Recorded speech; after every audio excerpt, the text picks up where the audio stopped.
quite nicely. And we left it burning, and we all came home. The Victor, unglamorous but a vital workhorse, retired from strategic bombing duties to perform a quite different strategic task. These are the fuel tankers of the air.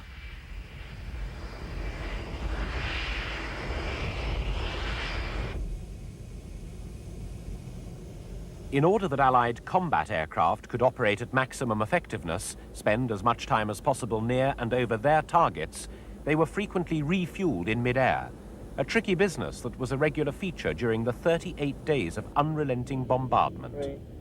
Here too, pinpoint accuracy was what mattered. Great stuff.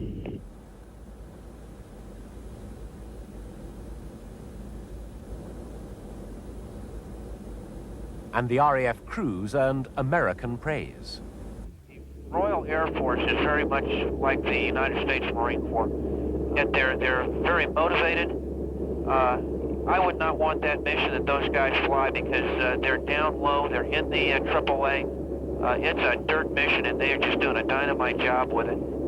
It takes real courage.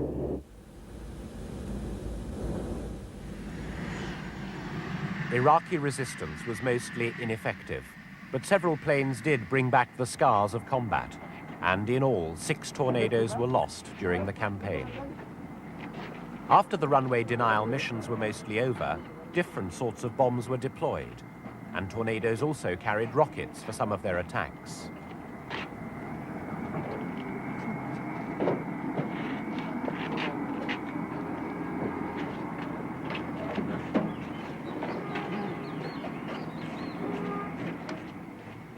Day and night, the routine of the air assault continued. Planes to be serviced, airmen to face the most grueling campaign since the Second World War. The Allies intended to guarantee victory by winning in the air.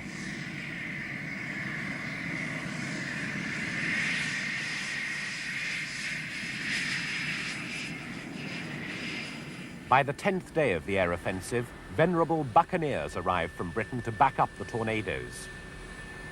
With them came the laser eyes out under the wings. This equipment would give the ultimate in precision guiding for bombs carried to the battle zone aboard the tornadoes. Out in the Gulf, meantime, a large part of the United States aerial battalions were based, flying a lion's share of the vast number of sorties from huge aircraft carriers. Those sorties included planes equipped with early warning radar to give plenty of notice of any enemy fighter activity.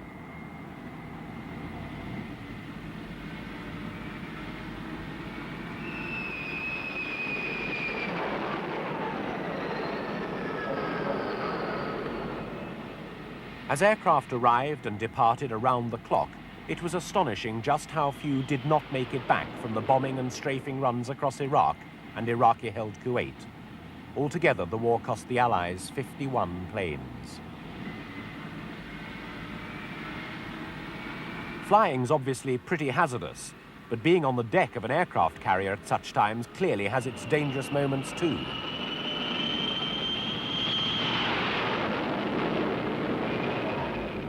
American carriers soon resembled the most hectic of commercial airfields, as places and paths were found for plane after plane, either preparing to fight or returning from a mission.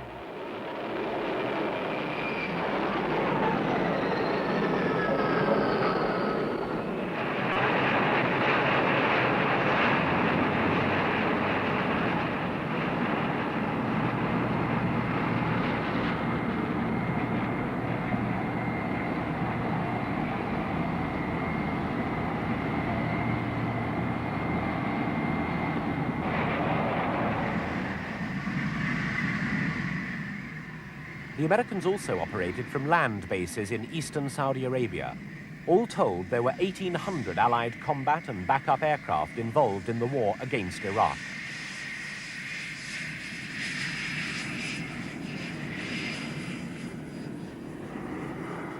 There was no shortage of targets to pick, but Scud missile sites became a priority. Here, hardened bunkers protecting Scuds are attacked. Watch for the Allied bombs zooming in from the bottom left. Mobile Scud launchers were hard to spot, but many were effectively dealt with. Pilots described, though, how intimidating AAA anti-aircraft artillery could be. It looks a lot like, lights, flickering lights, like Christmas lights or something like that when the AAA's coming up. And then shortly after that, it looks like some big bomb fireworks or something like that going off. It was an awesome display, it truly was. On and on went the air offensive. At its peak, 2,000 sorties were being undertaken every 24 hours.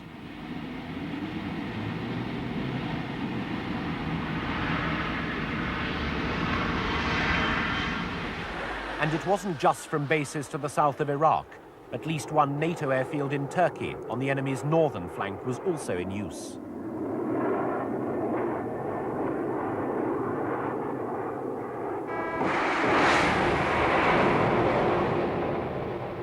Out at sea, the very latest in conventional weaponry was aimed at the heart of Iraq, Tomahawk cruise missiles. 291 of them were fired from US battleships, each missile costing £500,000. They flew hundreds of miles to their targets. Again, Allied commanders declared that only military sites would be hit. The view from the ground.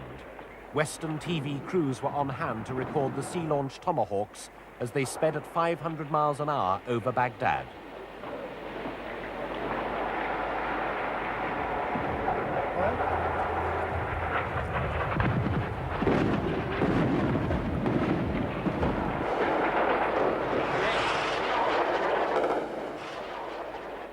Smoke billows up after a missile finds its target somewhere in Baghdad's suburbs.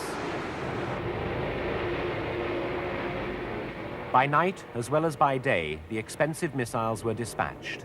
Each one carried its own onboard computer. Inside its memory, details of the location of the target are locked in.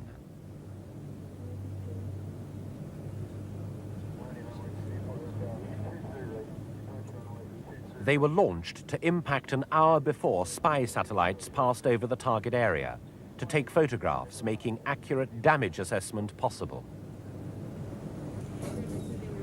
9, 8, 7, 6, 5, 4, 3, 2, 1, launch. Missile away! Yes, sir. The missile's job was to demolish the heart of Iraq's means of survival, like Baghdad's main power station.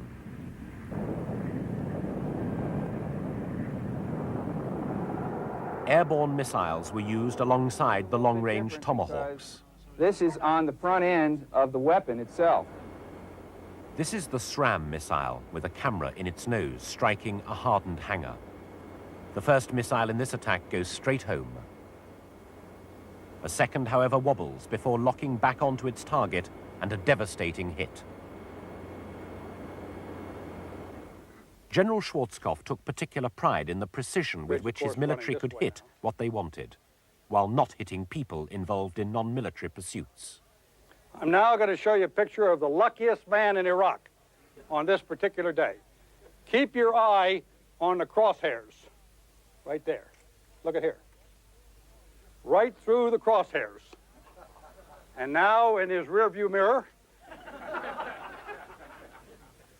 He admitted, though, the The danger. appropriate targets. We're being very, very careful in our direction of attacks to avoid damage of any kind to civilian installations. It's going to happen. It is absolutely going to happen. There's no question about it. But we're doing everything we can to prevent it. And that's not carpet bombing by any definition. The effects on Iraq of the onslaught from the skies were catastrophic. As well as strict military targets, the Allies pounded everything that could help keep a war going. Power stations were a prime example.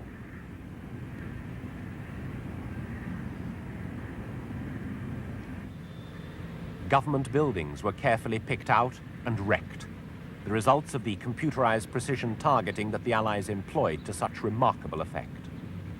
Baghdad suffered a blitz not seen since the last World War, though a strictly selective one. Communications were shattered. Not only was the Iraqis' military command and control structure knocked out, but the country's TV was forced off the air as well.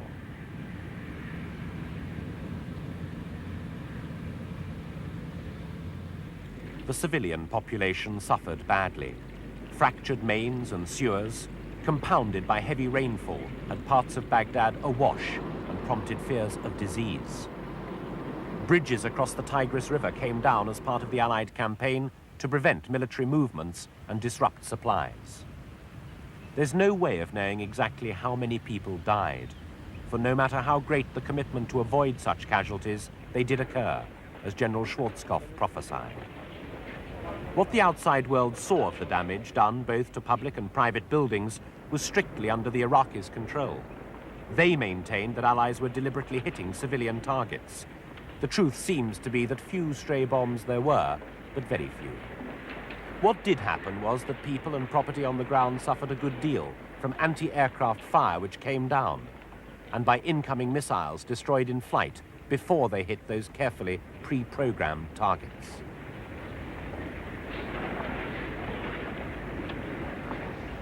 Petrol dried up, ironic in a state which is one of the world's leading oil producers. But again, Allied bombing disrupted all aspects of life. Strangely, Western journalists who stayed in Baghdad reported little hostility from ordinary Iraqis, no matter how bad things got. Night after night, as Baghdad was intensively bombed, people took refuge in underground shelters and bunkers.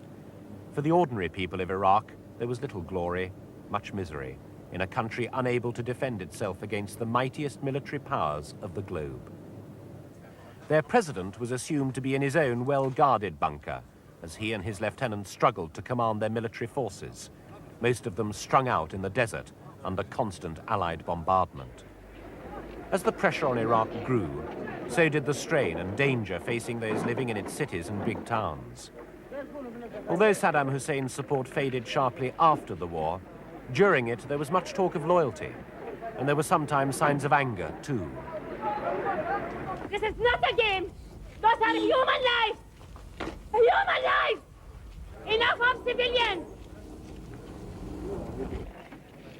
Even accidental damage could be as heartrending as deliberate attack.